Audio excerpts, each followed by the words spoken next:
समय की बात है। सावित्री नाम की एक औरत अपनी 3 बेटियों के साथ विजयनगर नाम के गांव में रहा करती थी। सावित्री का पति मोहन सेठ के खेतों में काम किया करता था और उसके कमाए हुए पैसों से ही सावित्री का पूरा घर चलता था। परंतु छोटी उम्र से ही काम करने के कारण वो बहुत कमजोर हो चुका था। इसलिए एक दिन जब वो खेतों में काम कर रहा था तो अचानक ही उसे चक्कर आते हैं और थोड़ी ही देर बाद उसके अचानक ही मृत्यु हो जाती है। सावित्री को जब ये बात पता चलती है तो उसकी तो पूरी दुनिया ही उजड़ जाती है। परंतु उसकी 3 बेटियां भी थी जिसका उसे ख्याल रखना था, इसलिए वो खुद को संभालती है और पूरे घर को संभालने का जिम्मा अपने ऊपर ले लेती है। सावित्री की 3 बेटियां थी जिसमें से सबसे बड़ी थी आंचल, उससे छोटी प्रिया और मीनू। आंचल बड़ी होने के साथ साथ समझदार भी थी। वो अपनी माँ की दुख, घर की परेशानियों और बाकी सभी चीजों को बड़ी समझदारी से समझती थी, जबकि दूसरी ओर प्रिया और मीनू को केवल अपने आप से ही मतलब रहता था। उन्हें फर्क नहीं पड़ता था कि उनके घर में कैसी स्थितियाँ हैं, क्या चल रहा है क्या नहीं। बस उन्हें जो चाहिए होता था वो चाहिए होता था। घर का खर्चा, रोजी रोटी चलाने के लिए सावित्री सब्जी बेचने का काम शुरू कर देती है। वो गर्मियों की धूप में इधर से उधर सब्जी बेचती है और घर का खर्चा चलाती है। परंतु वो इतना कुछ कर कर भी अपनी दोनों छोटी बेटियों प्रिया और मीनू को खुश नहीं कर पाती थी, क्योंकि उन दोनों की डिमांड ही कभी पूरी नहीं होती थी। ऐसे ही एक दिन जब सावित्री सब्जी बेचने जाती है तो उसकी एक भी सब्जी नहीं बिकती। पूरे दिन वो इधर से उधर घूमती रहती है, लेकिन कोई फायदा नहीं होता। शाम के वक्त वो सोचती है, मेरी तो कुछ समझ में ही नहीं आ रहा है कि मैं क्या करूं। वहाँ घर पर मेरे बच्चे भूखे बैठे हैं और यहाँ मेरे पास उन्हें खिलाने के लिए कुछ भी नहीं है। मुझे तो प्रिया और मीनू ने कहा था कि मैं उनके लिए बर्गर लेकर आऊं और यहाँ मेरे पास सूखी रोटी के पैसे भी नहीं हैं। हे भगवान, ये तो हमें कैसे दिन दिखा रहा है। सावित्री ये सोच रही होती है कि तभी उसे सामने एक अमीर औरत दिखाई देती है जो अपने घर का बचा हुआ खाना एक गाय को डाल रही थी। सावित्री भागती हुई उस औरत के पास जाती है और कहती है, मेम साहब, अगर आपके पास ये खाना अतिरिक्त बच गया है तो कृपया करके मुझे दे दीजिए। देखिए, मैं भिखारन नहीं हूँ, मैं मेहनत करके सब्जी बेचती हूँ, लेकिन आज मेरी एक भी सब्जी नहीं बिकी है और मेरे बच्चे घर पर भूखे हैं, इसलिए मुझे खाने के लिए आपके आगे हाथ फैलाने पड़ रहे हैं। कोई बात नहीं, ये खाना तुम ले जाओ। वैसे भी ये खाना मैं गाय को डाल रही थी। अगर तुम्हें चाहिए तो तुम रख लो, और अगर तुम्हें पैसे की जरूरत है तो मेरे घर पर आ जाओ। मेरे घर पर आज एक पार्टी थी, तो उस पार्टी के बाद घर पर काफी कचरा फैल गया है और काफी सारे बर्तन भी है। अगर तुम उन्हें साफ कर दोगी तो मैं तुम्हें कुछ पैसे दे दूंगी। सावित्री उस औरत की बात मानती है और उसके घर पर चली जाती है और सारा काम कर लेती है, जिसके बाद वो औरत सावित्री को कुछ पैसे दे देती है। खाना और पैसे लेकर सावित्री जैसे ही घर आ रही होती है तो एक गाड़ी आकर सावित्री को टक्कर मार देती है। टक्कर जोरदार नहीं थी, इसलिए सावित्री की जान बच जाती है, परंतु उसे काफी चोटें आती हैं। कुछ लोग सावित्री की मरहम पट्टी कराकर उसे घर पहुंचा देते हैं। अपनी माँ को इस हालत में देखकर आंचल की तो जैसे सांसें अटक जाती है और वो अपनी माँ से कहती है, ये क्या हो गया माँ तुम्हें? तुम्हें इतनी सारी चोटें कैसी आई? ये सब हम लोगों की गलती है, हमारी वजह से ही तुम बाहर जाती हो। ऐसा नहीं है मेरी बच्ची, ये तो भगवान की मर्जी है, जो होना होता है वो होकर ही रहता है। तभी प्रिया कहती है, माँ तुम भी कमाल करती हो, ना तो हमारे लिए तुम बर्गर लेकर आई, ना ही कुछ ढंग का खाना, और ऊपर से चोट लगवाकर तुम और बैठ गई। हाँ प्रिया दीदी बिल्कुल सही कह रही है, हमारा बर्गर खाने का कितना मन था, लेकिन नहीं, आपका ये ड्रामा शुरू हो गया। तुम दोनों को बिल्कुल भी शर्म नहीं आती इस तरह की बातें करते हुए। एक तो माँ को इतनी चोट लग गई है और तुम्हें अभी भी अपने बर्गर की चिंता लगी हुई है। कोई बात नहीं आंचल, ये दोनों अभी छोटी हैं, इनमें समझ नहीं है, इसलिए ऐसी बातें कर रही हैं। बड़ी होंगी तो समझदार हो जाएंगी। नहीं माँ, बहुत हो चुका है, ये आपकी मेहनत आपके दुख दर्द को बिल्कुल नहीं समझते, क्योंकि इन्हें घर बैठे बैठे सब कुछ मिल जाता है। इन्हें बाहर की दुनिया की कोई समझ नहीं है। अगर ये एक दिन भी बाहर खाने के लिए भटके तभी इन्हें पता चलेगा कि आपकी क्या अहमियत है। माँ, आज से आप घर पर रहेंगी और मैं, मीनू और प्रिया खाने का इंतजाम करेंगे और इसके लिए हम कल से शहर में काम ढूंढने जाएंगे। पर आंचल।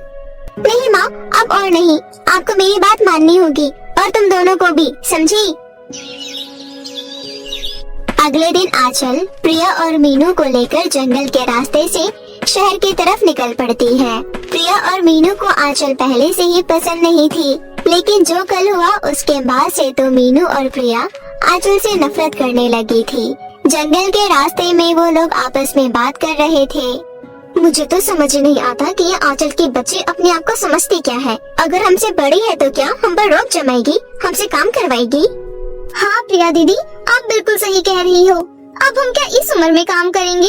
ये सब काम तो माँ को ही करने चाहिए, लेकिन ये आंचल की बच्ची हमें भी काम करवाने के लिए शहर ले जा रही है। मुझे नहीं जाना कहीं भी काम करने के लिए। तो चिंता मत कर, हम कहीं नहीं जाएंगे काम करने के लिए। बल्कि मैं तो कहती हूँ अभी जंगल के रास्ते में कई खतरनाक जानलेवा जानवर होंगे। हम इस आंचल की बच्ची को उन्हीं जानवरों के सामने फेंक देंगे, फिर ये जाने और वो जानवर जाने। इसके बाद हम वहाँ से भागकर घर वापस चले जाएंगे। माँ की माँ तो हमें है ही खिलाने वाली।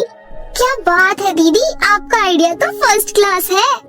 ऐसी ही बातें करते हुए वो दोनों आंचल के साथ जा रही थी। तभी रास्ते में उन्हें एक बूढ़ा लकड़हारा दिखाई देता है, जो कि बहुत ही कमजोर था। वो उन तीनों लड़कियों को देखकर कहता है, बच्चियों, क्या आपके पास कुछ खाने के लिए है? मैं बहुत भूखा हूँ, मैंने बहुत दिनों से कुछ नहीं खाया, मेरी मदद कीजिए। उस बूढ़े लकड़हारे की बात सुनकर प्रिया कहती है, अरे अगर हमारे पास खाने के लिए होता तो हम काम करने के लिए क्यों जाते? बड़ा या खाना मांगने वाला, खुद कमा कर नहीं खा सकता है क्या? प्रिया, अगर हमारे पास खाने के लिए नहीं है तो तुम इन्हें प्यार से भी मना कर सकती हो। इस तरह से भड़कने की क्या जरूरत है? बाबा, हमारे पास आपको देने के लिए कुछ भी नहीं है, कृपया करके हमें माफ कर दीजिए। हम अभी शहर जा रहे हैं, अगर हमें कुछ खाने के लिए मिलता है तो आते वक्त हम आपको देते हुए जाएंगे। ऐसा कहकर आंचल आगे बढ़ जाती है। कुछ दूर आगे बढ़ने पर मीनू और प्रिया को झाड़ियों के पीछे कुछ बाघ आपस में लड़ते हुए दिखाई देते हैं। तभी वो दोनों आंखों से इशारा करती हैं और झाड़ियों के अंदर आंचल को धक्का दे देती है और वहाँ से भाग जाती है। बेचारी आंचल जैसे तैसे वहाँ से अपनी जान बचाकर निकल जाती है और तीन नदी वाले किनारे के पास आकर पहुँचती है, जहाँ उसे मीनू और प्रिया दिखाई देती है। वो उनसे कुछ बोलने जा ही रही होती है कि तभी वहाँ पर एक परी प्रकट होती है और कहती है, आप तीनों का यहाँ पर स्वागत है। मैं इन तीन जादुई नदियों की परी हूँ। मैं लोगों की मदद करती हूँ और आपकी भी करना चाहती हूँ।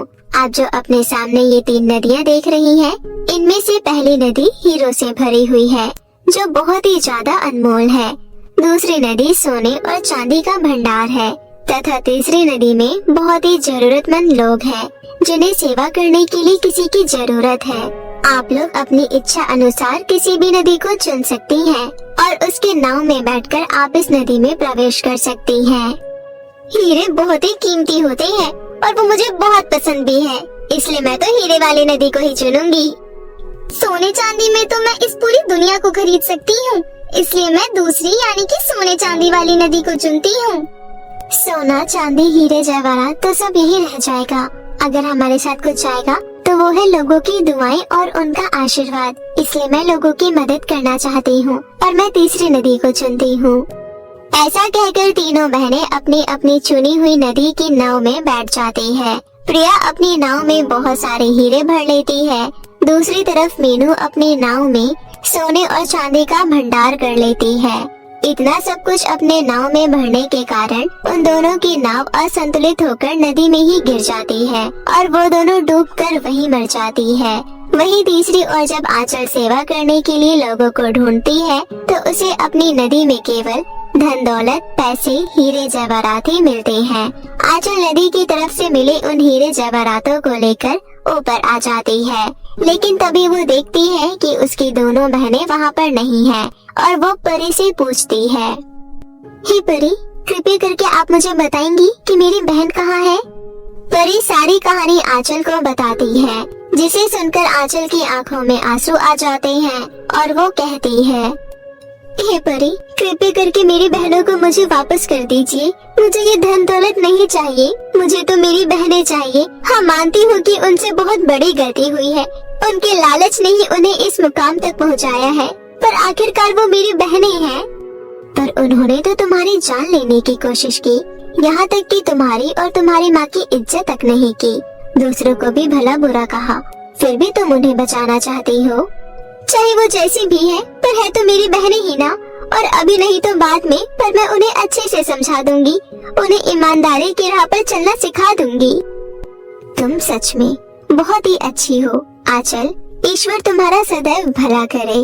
तुम्हारी इसी अच्छाई के कारण मैं तुम्हें तुम्हारी बहनें वापस लौटाती हूँ। ऐसा कहकर परी अपनी छड़ी उन दोनों नदियों के ऊपर घुमाती है और मीनू तथा प्रिया को वापस जीवित कर देती है।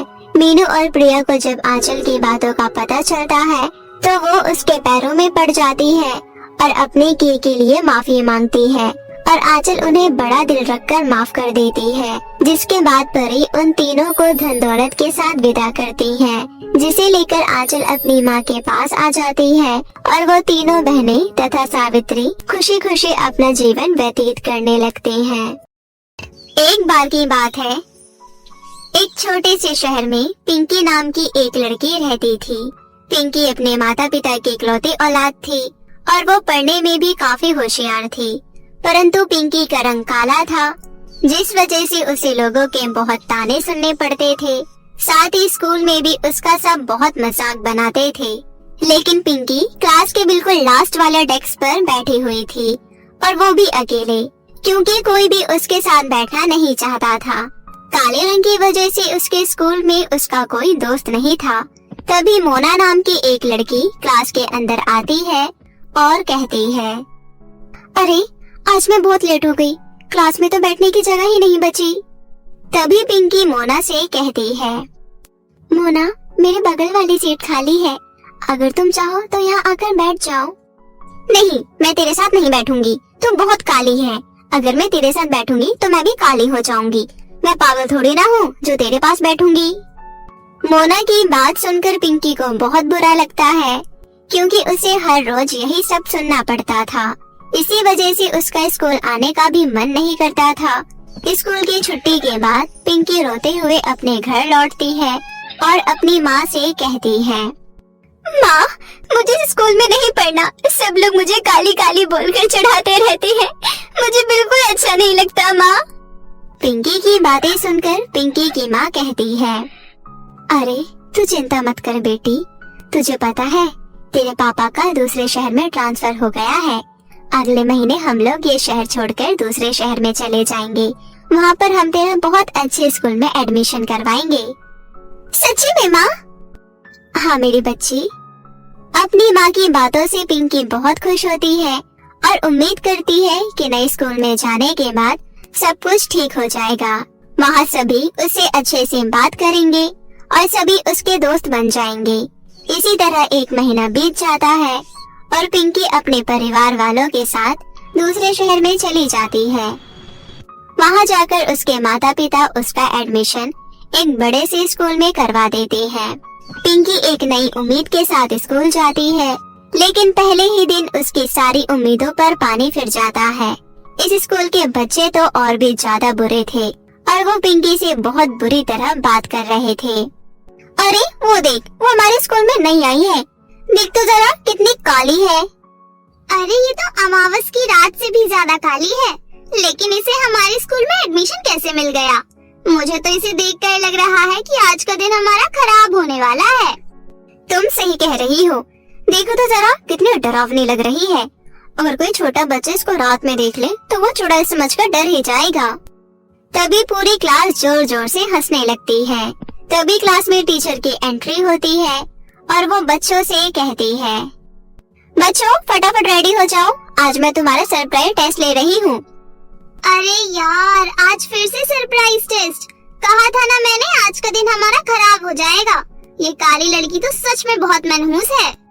फिर टीचर पिंकी को अपने पास बुलाती है और कहती है, टेस्ट से पहले आप लोग इस नई लड़की से मिलो, इसका नाम पिंकी है, कौन बनना चाहेगा इसका दोस्त? टीचर की इस बात पर कोई बच्चा हाथ नहीं उठाता। सबसे आगे वाले डेस्क पर एक प्रियंका नाम की गोरी चिट्टी सी लड़की बैठी हुई थी। वो कहती है, मैडम, इतनी काली लड़की से कौन दोस्ती करना चाहेगा? प्रियंका के इस बात से पिंकी को बहुत बुरा लगता है। वो सोचती है कि इस स्कूल में भी सब उसे काली काली बोलकर चिढ़ाएंगे। पिंकी ये सोचकर घबरा जाती है।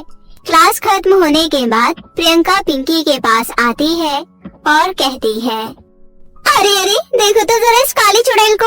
ओ चुड़ैल, किसने एडमिशन दिया तुझे इस स्कूल में? तुझे पता है ये स्कूल मेरे पापा का है। तेरे यहाँ आने की वजह से मेरे पापा का नाम खराब हो जाएगा कि उनके स्कूल में काली लड़की पढ़ती है। ये तुम क्या कह रही हो? मैं काली हूँ? इससे तुम्हारे पापा का और तुम्हारे स्कूल का नाम क्यों खराब होगा? काली होना कोई गुनाह थोड़ी ना है। अरे बाप रे, ये तो जुबान भी लड़ाती है। ओए, अगर तूने मुझसे ऐसे बात की ना तो मुझे 1 मिनट लगेगा बस तुझे स्कूल से निकालने में। मेरे पापा के स्कूल है ये, मुझसे जबान संभाल कर बात करना। प्रियंका पिंकी को धमकी देकर वहाँ से चली जाती है। उस दिन के बाद से हर रोज प्रियंका पिंकी के ऊपर अत्याचार करती रहती थी। हर रोज क्लासरूम में घुसकर पिंकी के बैग से ही अपना डेस्क साफ करती थी। और तो और वो पिंकी को क्लास में बैठकर लंच भी नहीं करने देती थी। ओए लड़की, यहाँ क्लासरूम में बैठकर लंच नहीं करेगी तू। तुझे देखकर हमसे खाना नहीं खाया जाता। पिंकी हर रोज लंच के समय कॉरिडोर में जाकर खाना खाया करती थी। कॉरिडोर में बैठकर वो खाना खाती और सिसक कर रोती रहती थी। हे भगवान, आप मुझे काला क्यों बनाया? सब लोग मेरा मजाक बनाते हैं। यहाँ कोई मुझसे दोस्ती नहीं करना चाहता। क्या मैं इतनी ज्यादा बुरी हूँ? भगवान। इसी तरह दिन बीत रहे थे। पिंकी पढ़ाई में बहुत ही ज्यादा तेज थी। उसका जनरल नॉलेज तो कमाल का था। क्लास में टीचर कोई भी सवाल पूछती थी तो पिंकी झट से उसका जवाब दे देती थी। इसी तरह फाइनल परीक्षा आ जाती है और पिंकी मन लगाकर अपना एग्जाम देती है। स्कूल के प्रिंसिपल के पास जब रिजल्ट आता है तो वो देखती है कि पिंकी ने पूरे स्कूल में टॉप किया है। प्रिंसिपल को चिंता हो जाती है। अब मैं क्या करूं? अग्रवाल जी तो इस स्कूल के मालिक है, लेकिन उनकी बेटी के नंबर तो पिंकी से कम आए हैं। अगर उनकी बेटी की जगह कोई और फर्स्ट आ गया तो वो गुस्सा हो जाएंगी। प्रिंसिपल अग्रवाल जी को फोन करके सारी बात बताती है। अग्रवाल जी गुस्से में कहते हैं, मेरे स्कूल में मेरी बेटी के अलावा कोई और फर्स्ट कैसे आ सकता है? अगर ऐसा हो गया तो मैं किसी भी टीचर को सैलरी नहीं दूंगा।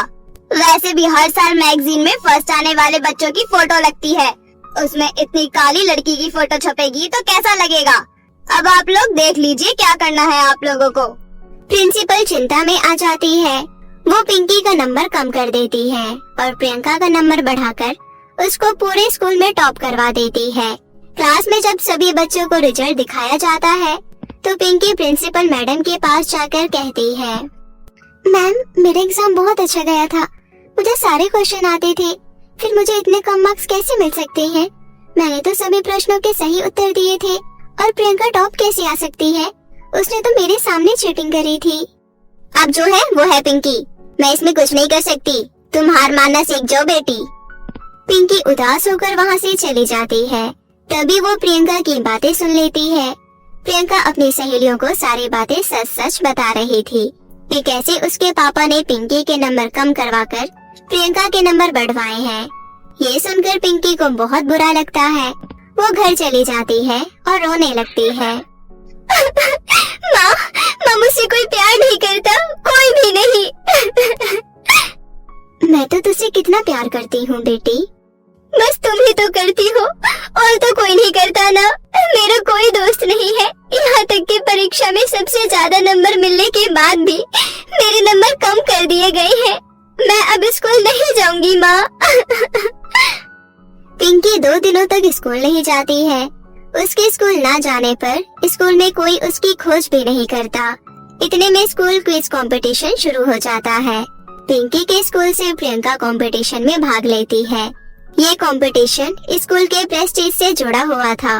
प्रियंका कंपटीशन में भाग तो ले लेती है, पर किसी भी क्वेश्चन का ठीक से आंसर नहीं दे पाती। वो हर एक प्रश्न का गलत उत्तर दे रही थी। ये सब देखकर स्कूल की प्रिंसिपल चिंता में पड़ जाती है। देखते देखते कंपटीशन का पहला राउंड खत्म हो जाता है। पहले राउंड में पिंकी का स्कूल सबसे पीछे था। प्रिंसिपल मैडम अग्रवाल जी के पास जाती है और कहती है, अग्रवाल जी, मुझे लग रहा है हमारा स्कूल ये कंपटीशन हार जाएगा, क्योंकि प्रियंका बेटी ठीक से आंसर नहीं दे पा रही है। नहीं नहीं, अगर हमारा स्कूल हार गया तो हमारी बहुत बेइज्जती हो जाएगी। आप कुछ भी कीजिए, लेकिन हमें ये कंपटीशन जीतना है। तभी प्रिंसिपल अपने ड्राइवर के साथ गाड़ी लेकर तुरंत पिंकी के घर पहुंचती है और पिंकी से कहती है, पिंकी जल्दी चलो, हमें तुम्हारी बहुत जरूरत है। प्रिंसिपल मैडम, आप यहाँ? ठीक है, मैं अभी तैयार होकर आती हूँ। पिंकी 5 मिनट में रेडी हो जाती है। फिर प्रिंसिपल मैडम उसको तुरंत कंपटीशन में लेकर जाती है। अब प्रियंका की जगह पिंकी भाग लेती है और एक के बाद एक सही आंसर देकर वो अपने स्कूल को इस प्रतियोगिता में जिता देती है। सभी बहुत खुश हो जाते हैं। अग्रवाल साहब खुद पिंकी के पास आकर कहते हैं, पिंकी बेटी, हम सब ने मिलकर तुम्हारे साथ बहुत गलत किया।